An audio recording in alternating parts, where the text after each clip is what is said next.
gotta refresh my memory here. Okay, one more time, okay.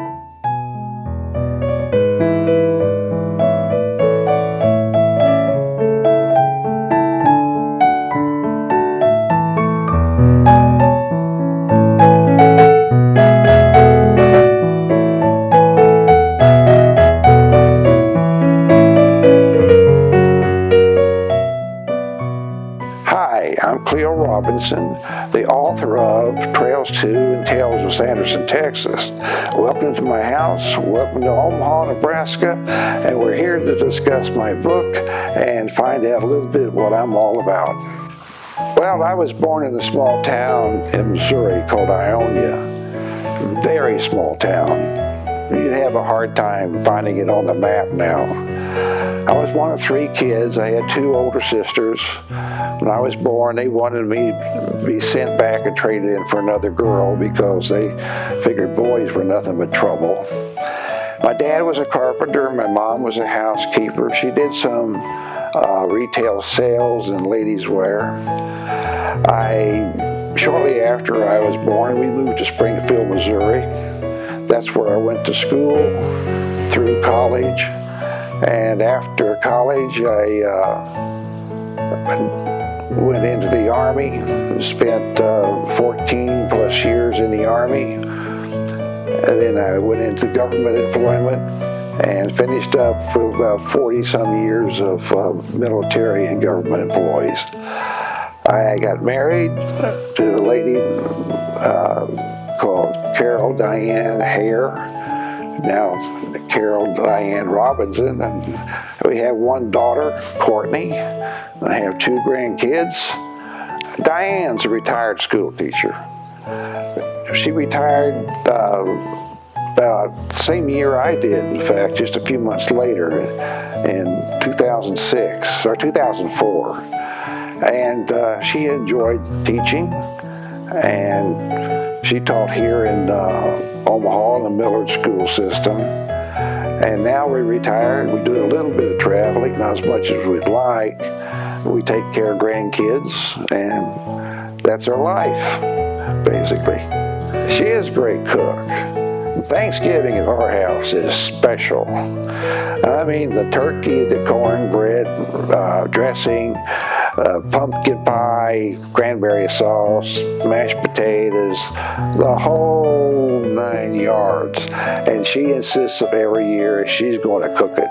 She does a fantastic job. You ought to try her turkey and her dressing and her gravy, which her mother taught her all about. Well, the book's about a small town in Texas, Sanderson, Texas. It was, when I knew the town, prosperous little town. It was a county seat of Terrell County. You could get just about anything you needed there except a dentist, and that's another story.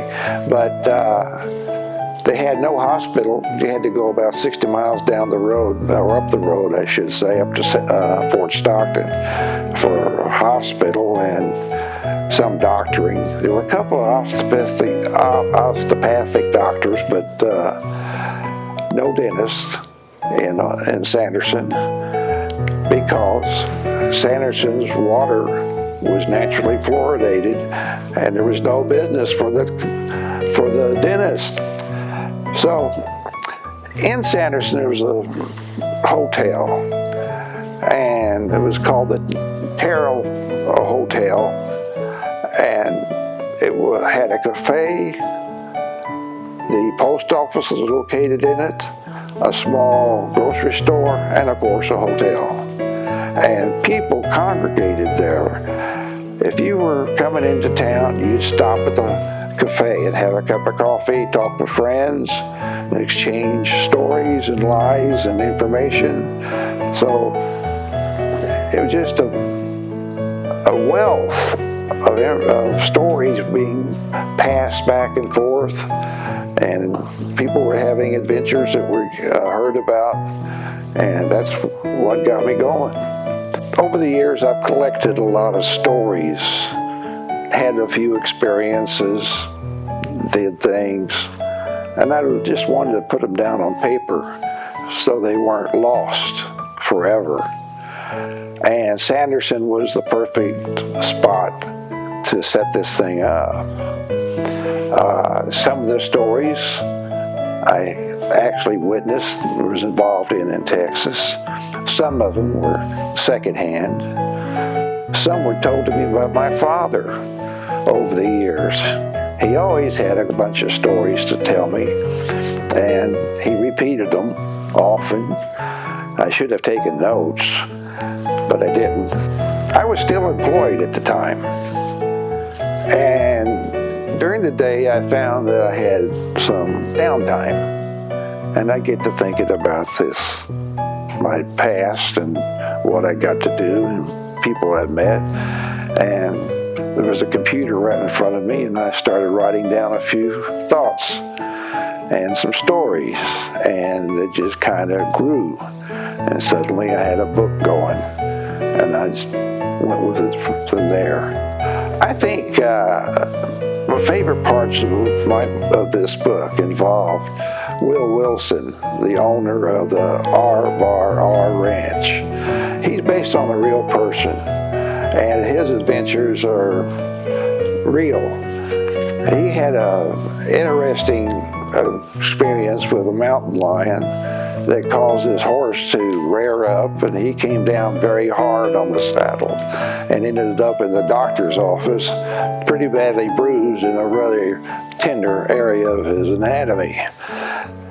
And he pulled some pretty weird things after that because he was on medication and was drinking a little beer on the side and ended up getting into a real pickle with a black cowboy in the local eating establishment, where he made a bet about something that he was supposed to lose but would have actually won. But you're going to have to read the book. I don't want to put this out too much and to get the story. And this is a real story, folks. Lou Smith was an institution in Sanderson. She ran the Turner Hotel Cafe. She was colorful, well-liked by everybody, and, of course, a waitress. And Molly, one day, stepped off a bus, broke, went into the hotel cafe, the Turner Cafe, ordered a cup of coffee, which she wasn't able to pay for. Lou sized up the situation, approached her, and engaged her in conversation, and found out her situation, and ended up buying her a wonderful breakfast and hiring her to be a waitress there at the hotel.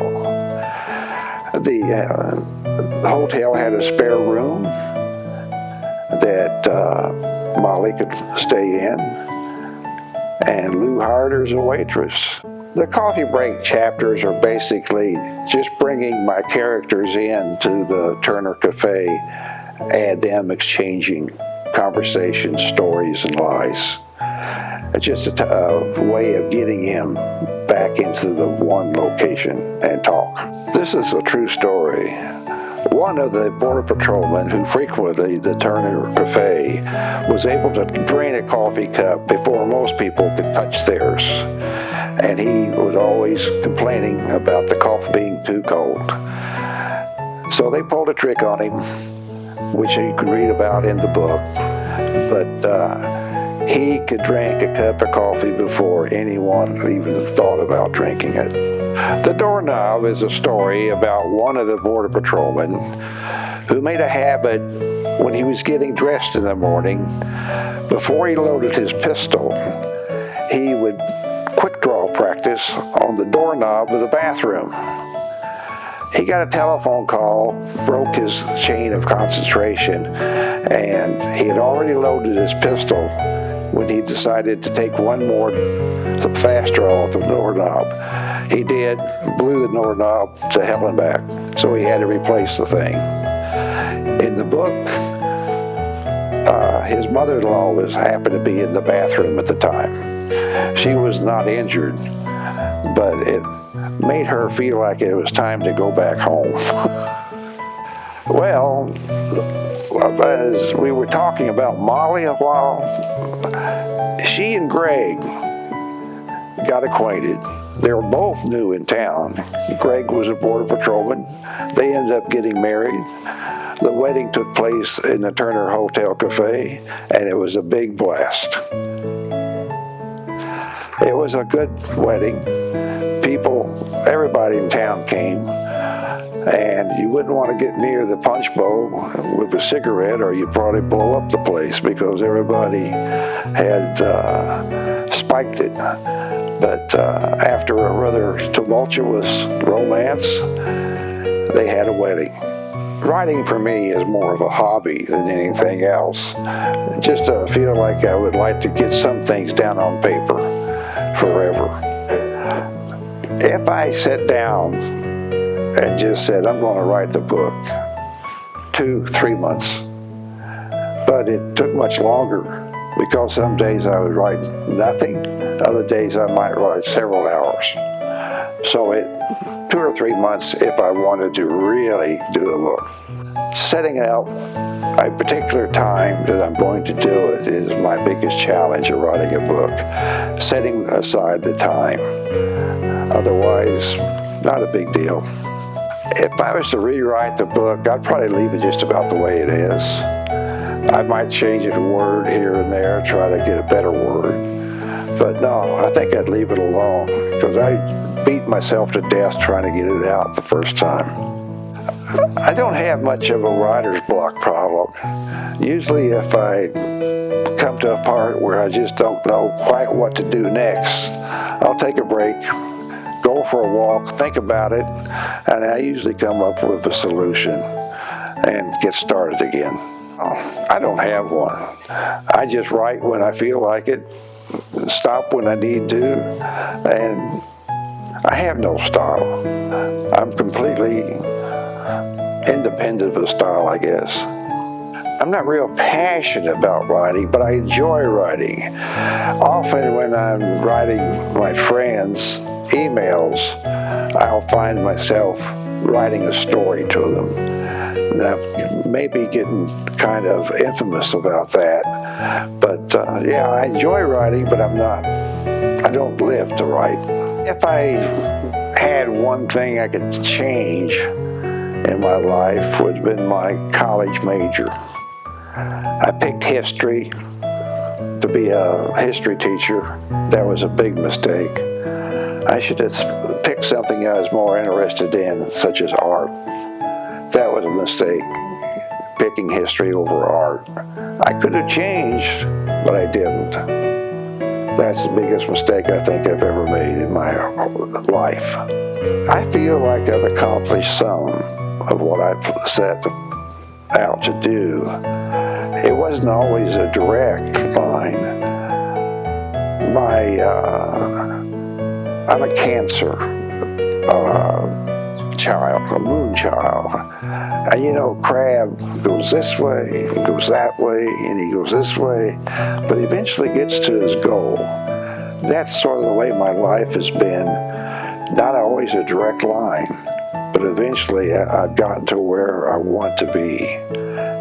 That's my accomplishment. If I was to go back, you would give myself advice when I was younger, would probably have been concentrate better on my school studies. I have a lousy grade point average. I know, since I've written this book, there are several English teachers from college that are turning over their graves. So I wish I had prepared myself better to be a writer. I hope you will keep on writing. You are a great storyteller. You have an amazing talent for entertaining people with your stories, which I think actually you got from your dad, because he was a good storyteller also. But you take it a step farther. You put it in writing so that people can enjoy those stories, and you're leaving something behind at some point in your life, which I don't like to think of. You're leaving a part of yourself for your entire family and others who have read your current books and who will read, hopefully, your future books. You know, you're one of the best men I've ever known. Your ethics are impeccable. Okay? Your sense of humor. Sometimes I think you should have been a stand-up comedian. But your sense of humor is wonderful. I can't live with people who are not. I can't be around people who do not have a sense of humor. But I just hope that in your heart that writing means as much to you as I think it does. And I hope that you continue to do this. Well, it's been a good time being married to you. It was the luckiest day in my life was when I met you. And we went to the military ball together, and that started the whole thing off. And I've always been proud of you. You're a teacher, you're an Army wife, and that is a unique thing to be an Army wife. And you had a lot of influence on a lot of kids growing up as a teacher. So, and you're a good person. And you've raised a very talented daughter. And you're a great influence on a couple of grandkids. And I just wish you would take it a little easier and sit down more often and get your feet up. Otherwise, you're doing just great. My primary contact with Authors Press has been with Max Reed, mostly on the telephone, some emails, and I got a few telephone calls and other emails from other people from Authors Press, and they've always been helpful and easy to work with. So far, it's been a good and interesting trip. And I'm really looking forward to going to Miami and seeing what we can do. I'd like to see my books take off like a rocket. I think they'd make great movies. I think they'd make a great TV series. And we just got to get them in the right hands and the right people. I want to tell you all, you can get this fantastic book at several locations. Amazon, we all know about Amazon. Barnes & Nobles, Creative Books, Sweet A's, and Authors Press. Go out and buy some. Buy them for your friends, your neighbors, and all your relatives. Thank you very much. Again, this is Cleo W. Robinson Jr., the author of this book, Tales to and Tales of Sanderson, Texas. I want to thank you for your time and have a great day.